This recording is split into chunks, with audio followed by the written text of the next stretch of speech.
There's no enforcement mechanism for illegal contracts because an illegal contract is not a contract. One more, straw, and you can just tell this is probably not going to make it. Probably not going to make it. What is not okay is companies who call up these vets, or maybe coaches who end up bullying them, who end up using scare tactics. You've been unnecessarily, or your company has been unnecessarily, and wrongly, honestly, deemed as one of these claim shark companies.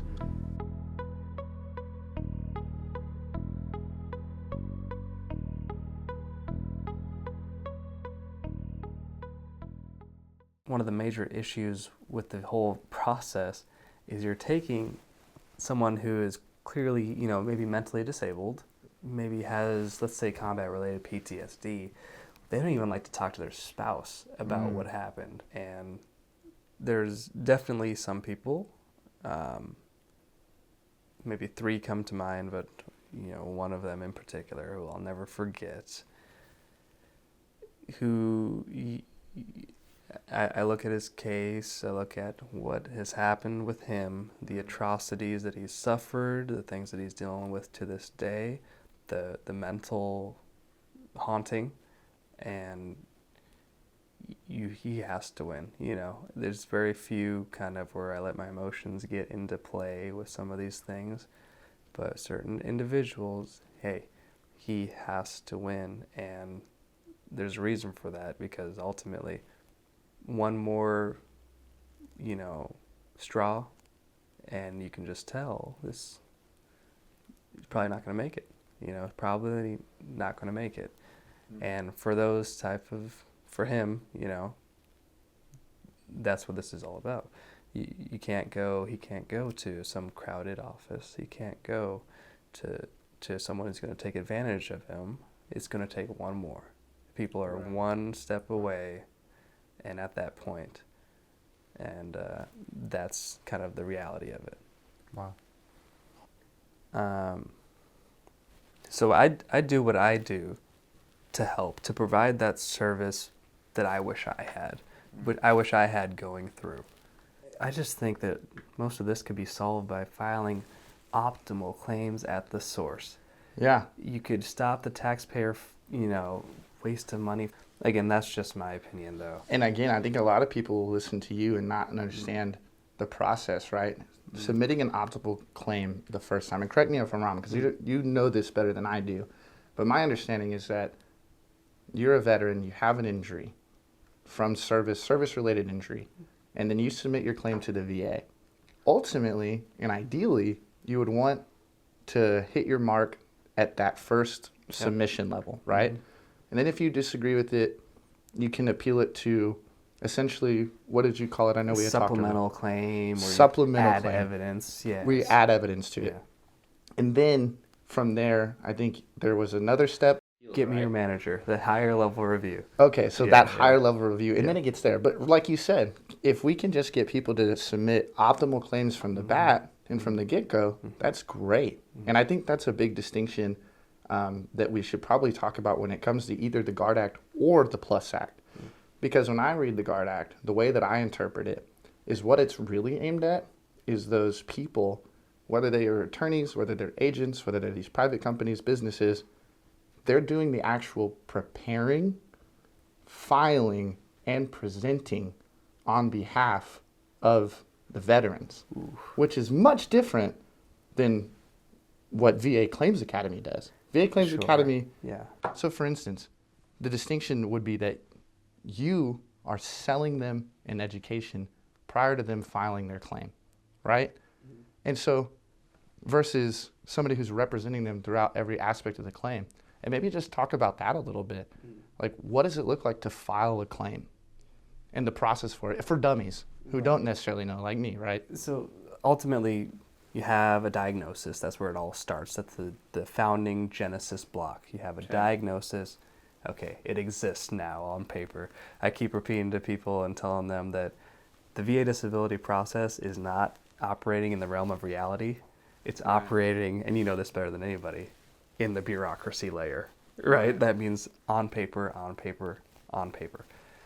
You start with a diagnosis. Now we got to struggle, and the battleground moves from, okay, does this exist, to is this service connected? So if you're diagnosed, for example, during active duty service, implicitly the answer is yes. Right. You could do things kind of outside the scope of this video, but for instance, if I have service-connected back pain, I could argue that the back pain shot up to my neck, and now the neck is causing, issues. Right. So now my neck pain could get secondary service connection. Mm-hmm. And then the final piece from there, again, the battlefield moves and shifts to, okay, what's the severity? But that's something very specific. And what you went earlier talked about semantics. The severity in the VA's eyes isn't, oh, my back hurts and now I have trouble playing with my kids. Right. Like, that's severity to real people, right? That's real impact. The VA doesn't see that.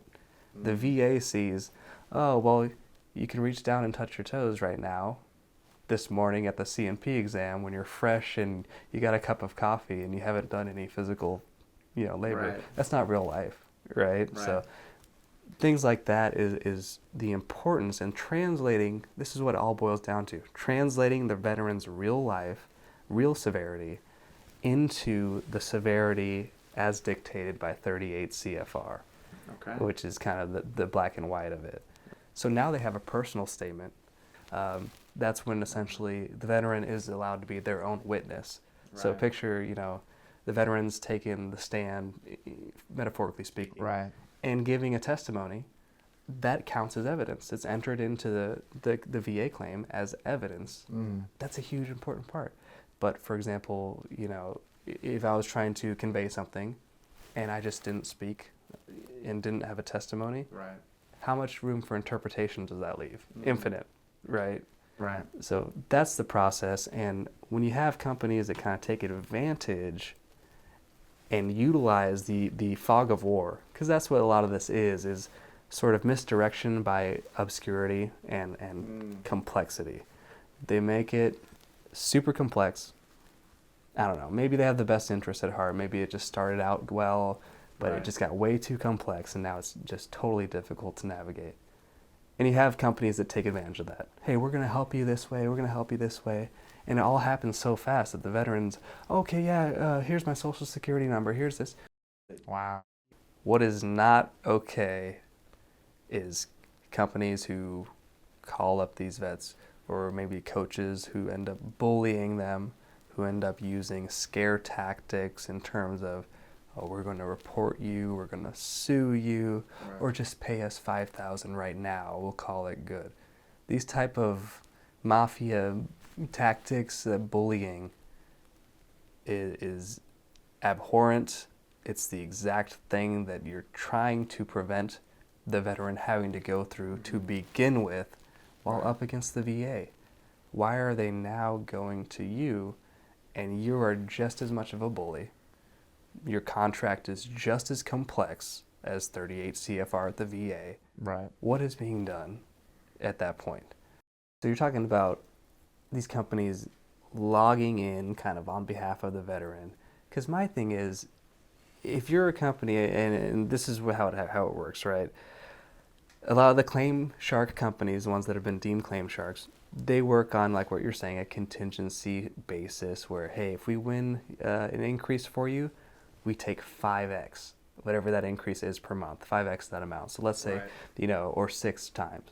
So let's say, in this, we won you an extra $1,000 a month. That's a $6,000 payment at the back end of it. But my thing is how do they even know that you won your claim if they're supposedly not logging in on your behalf? Right. So there's companies out there that are taking veterans' social security numbers. There's people in there that are taking their login information and different types of stuff like that. Is that essentially what you're talking about? Allegedly. Can we say that? Allegedly. And even, let's go back to the VA Claims Insider thing. Allegedly they have a 12-page contract that you have to sign before joining up with their program.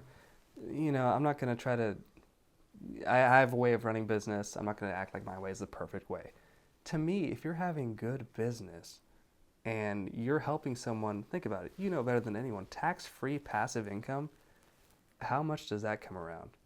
Tax-free, Not for me. never, right? Not a veteran. Right. If you're helping someone out with their tax-free passive income and you're successful and you have a great success rate, why would you need a 12-page contract to try to hunt down funds? And, veterans are honorable people.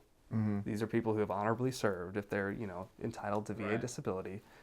You shouldn't have to try to hunt these people down to get your value if you're giving value to them. Right.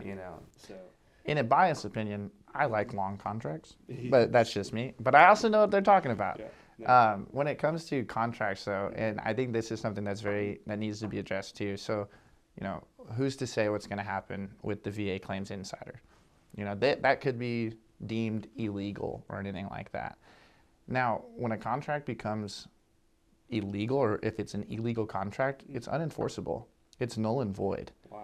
Yeah. So and that's really, really clear. That's why you don't hear, in a drug deal gone bad, well, I was going to pay thousands of dollars, and then you were going to give me all these drugs, and you didn't do it. Yeah.